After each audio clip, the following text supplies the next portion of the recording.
This is question number 2.6, and the question says कि in a button cell that you have seen in like this structure, you may have seen, you have used in your toys or something, so in your watches also. So this is widely used in watches and other devices. Following reaction take place. So ये reaction इसके अंदर होता है ZnS plus Ag2 solid plus H2O liquid plus 2Zn2 plus aqueous 2Ag solid and 2H aqueous, right? ये reaction होता है, तो आपको डिटरमाइन करना है ये डेल्टा जी इसका क्या होगा और ई नॉट क्या होगा फॉर द रिएक्शन, राइट? तो आपको सबसे पहले रिएक्शन तो आपको दिया हुआ है, सिंपल, आधा काम ऐसे ही आसान हो गया। अब आपको हाफ सेल रिएक्शन लिख लेना है। हाफ सेल रिएक्शन क्या है? आपका Zn जो है कन्वर्ट हो रहा है Zn2 plus by leaving 2 electrons, right? तो ये ऑक्सीडेशन हो गया, ऑक्सीडेशन है तो एनोड होगा, एनऑक्स, एन ऑक्स ट्रिक।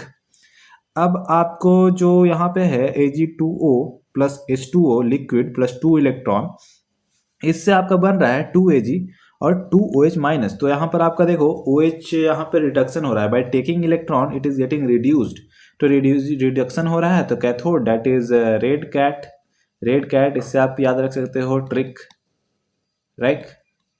तो अब इसके बाद एक बार आपको एनोड और कैथोड पता चल गया, अब आपको एनसीईआरटी का टेबल देखना है और पता करना है कि अच्छा ये जो Ag2O Ag बन रहा है, तो इसका Ag2O का रिडक्शन पोटेंशियल क्या होगा? तो प्लस में 0.34 होगा, और Zn2 प्लस का Zn रिडक्शन पोटेंशियल क्या होगा? तो वो आपका बनेगा माइनस 0.76 वोल्ट। तो हम हमेशा रिडक्शन पोटेंशियल निकालते हैं, है ना? वंस रिडक्शन पोटेंशियल मेरे पास आ गया एनसीईआरटी टेबल से, तो अब हम ई नॉट सेल निकाल सकते हैं, जो कि हमारा पहला क्वेश्चन था। तो ई कैथोड माइनस ई एनोड कर देंगे। आपका ये जो है आपका हमने यहाँ देखा था ये कैथोड है और ये आपका एनोड है, राइट?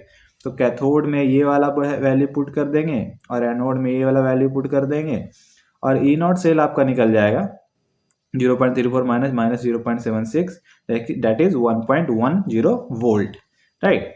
सिंपल। अब आप कैलकुलेटिंग, आप डेल्टा जी जब कैलकुलेट करोगे तो इसका फॉर्मूला होता है delta G is equal to N F E nought, and you have to put the value. आपने यहाँ देखा कि जो एन है, एन आपका 2 था क्योंकि 2 इलेक्ट्रॉन ट्रांसफर हो रहा था, राइट? 2 इलेक्ट्रॉन ट्रांसफर हो रहा था, एन इज इक्वल टू 2 होगा, राइट?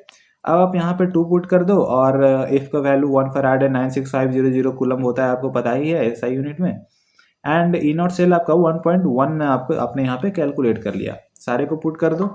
अब आपका वैल्यू आ जाएगा -2.12 into 10⁵ joule, and that is all calculation, -212 kilo joule पर मोल, राइट?